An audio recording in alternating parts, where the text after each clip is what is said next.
Now, here's the thing, Mike. You and I, we work in this realm of antique music. Correct. And, in that capacity, we're kind of archivists. Yeah. And we're, people have said to me, oh, why do you play all these records on the old machines? You're destroying them. But the shows are archived each week, and people get to access them, Correct. so they're kind of preserved forever. Yeah. And that's an important thing about this material, is letting people hear it. That was always my idea. Right. And so I've been lucky enough to meet a lot of different archivists in different areas of sound and film and so on. And our next guest is very active in the world of film archival work. So I'd like to bring up Mr. Ron Hutchinson.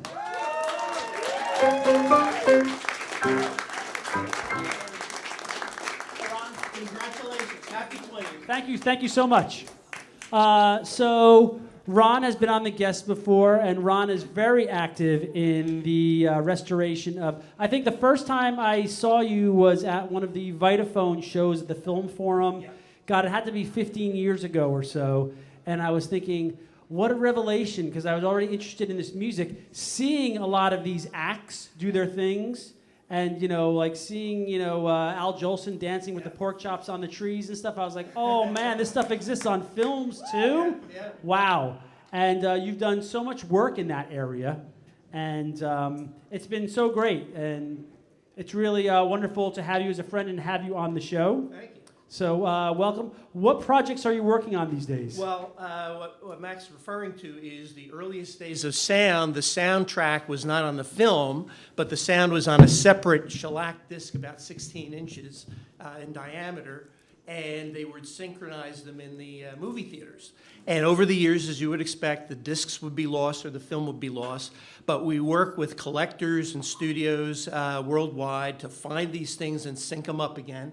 And Al Jolson's first film, A Year Before the Jazz Singer, for example, we found the disc cracked in 5 places in a barn in Maryland, and they matched that up. Some of you may have seen that. It was Al Jolson in a plantation act. But a lot of the people who you hear on the show, Jones and Hare, a lot of the bands, Abe Lyman made a short in 1927 and so on. So we worked to get the film and the picture put back together again and seen again. They're out on DVDs now. I usually do one show a year at Film Forum and so on. So there's a lot of discoveries. Our very first one, though, was Baby Rosemary. How many of you remember Baby Rosemary from Rosemary from the Dick Van Dyke Show in the Hollywood Squares, right? She made a short in 1929 when she was 7 years old, and she sang like an adult. And that was the very first film that we were involved with restoring. The disc was found in Delaware, and I was lucky enough to sit next to her at UCLA when we screened it, and everybody was looking at this little girl belting out a song and then looking over at this then 75-year-old woman, back and forth and back and forth. So we've restored about 125 of these films already. The biggest project, probably most exciting, which you'll be able to see next year, full restoration of Paul Whiteman's The King of Jazz. Beautiful. Yeah. It was done in Technicolor, but if any of you have ever seen it, it's kind of a washed out print. And what they have found is a beautiful, vivid Technicolor print. So you got Bing Crosby and the Rhythm Boys. It's just a wonderful film. You'll be able to see it in perfect restoration, probably the middle of next year. So just so you're clear on what, I want to make it more clear what Ron is talking about. This was an early system where there was a 16-inch record that had to be synced with the film. So there's actually one of these machines at the Museum of Radio and Television in Queens, right? Right. And so there are lots of films that don't have the records, and there are lots of records that don't have the films. Right. And you have to keep a constant list, Yep. and every year something shows up, Yep. and you get another match. Yeah.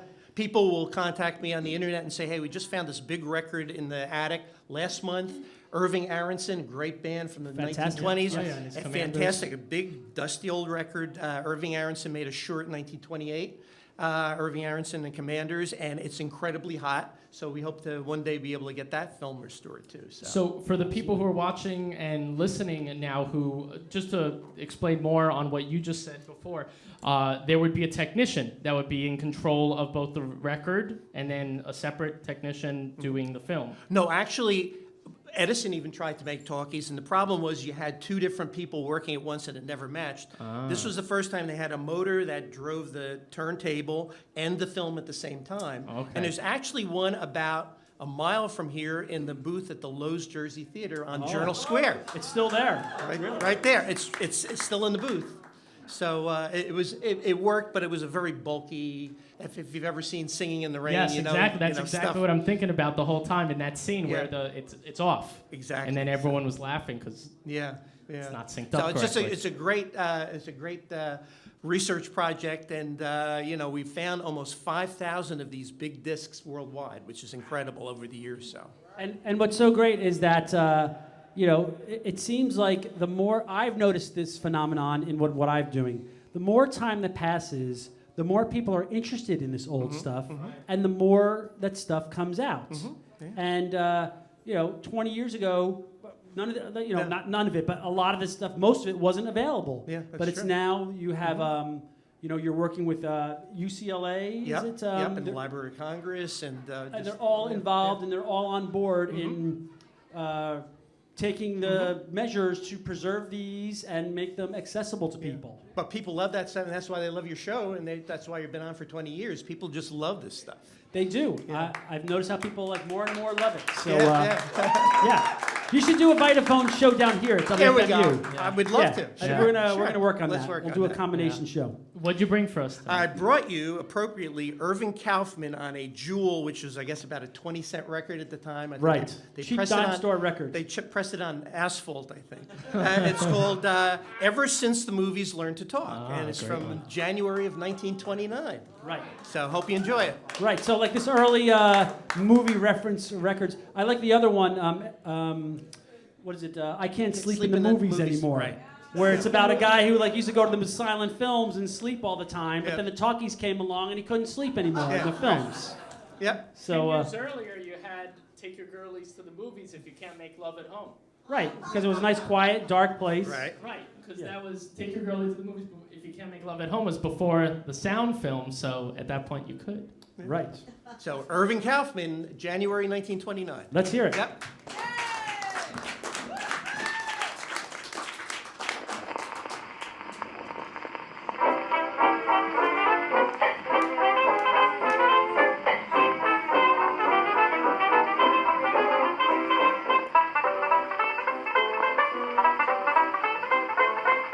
Science now has really revolutionized the screen.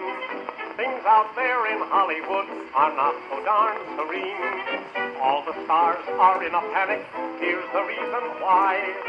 Everyone must talk out loud or kiss the town goodbye. Lots of old-time stars are out of a job. All they do is blubber and sob ever since the movies learned to talk. And the red-hot vamp who registers cash sounds as if she's ordering hash ever since the movies learned to talk. Oh, they can't fool you and they can't fool me when they open up its squeak. It's a sin even Rin Tin Tin has a bark that sounds like a peep. When the hero sings Sleep in the Deep, he sounds just like Little Bo Peep ever since the movies learned to talk.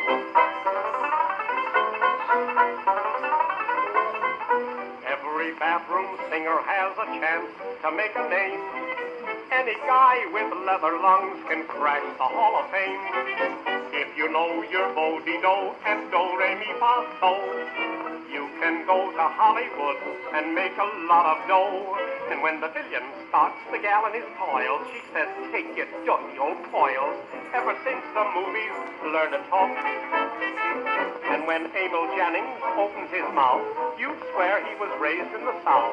Ever since the movies learned to talk. When a dark-eyed dame with a foreign name starts talking, doing a scene, we all know she's from Buffalo and her Christian name is Epstein. Though the hero's big, still everyone knows he makes every stitch of his clothes ever since the movies learned to talk. And when a baritone who used to sell fish now sings bass to Lillian Gish ever since the movies learned to talk. And when you hear the breezes blow through the trees, it's a stagehand trying to sneeze ever since the movies learned to talk. So you're just a clerk. If your tonsils work, it's a cinch for you to make good. Spray your throat, hit a high C note, hop off a dear Hollywood. You can be a star. All you gotta know is your old ho do-de-o-do. Ever since the movies learned to talk.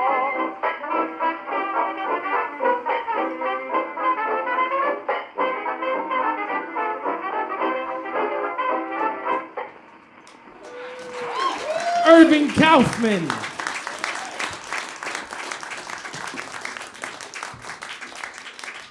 Thank you. Thank you so much, Ron, for coming. Appreciate Happy it. 20th. Have Thank another you. 20. Cheers. Thank you.